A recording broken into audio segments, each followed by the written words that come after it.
Talkback accessibility service has hidden the screen, এই সমস্যাটা আসলে যেভাবে সমাধান করবেন, জাস্ট আপনাদের হাতের যে ফিঙ্গারটা আছে সেটা দিয়ে জাস্ট নিচের দিকে টান দিয়ে আবার রাইটে টান দিবেন। দেখুন এই যে এখন কিন্তু এই যে শো স্ক্রিন, এখানে একটা ক্লিক করবেন।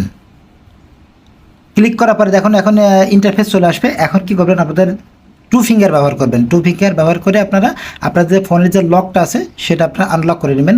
আনলক করে নেওয়ার পরে এখানে সেটিংসে আপনারা ক্লিক করবেন। এই দেখুন এখন টু ফিঙ্গার আবারও ব্যবহার করবেন, করার পরে এখানে কিন্তু সেটিংস দেখাবে। তো এই সেটিংসের উপর ক্লিক করে দেওয়ার পরে আপনাদেরকে চলে যেতে হবে কোথায়, অ্যাক্সেসিবিলিটি। এই দেখুন সেটিংসে ক্লিক করলাম, ডাবল ক্লিক করতে হবে কিন্তু, এই যে ডাবল ক্লিক করে দিলাম। তো ডাবল ক্লিক করে দেওয়ার পরে এখন চলে যেতে হবে আমাদের অ্যাক্সেসিবিলিটি। তো আবারও টু ফিঙ্গার দিয়ে কিন্তু আমরা উপরে চলে আসবো। এই যে দেখুন টু ফিঙ্গার দিয়ে কিন্তু উপরে চলে আসতে হবে।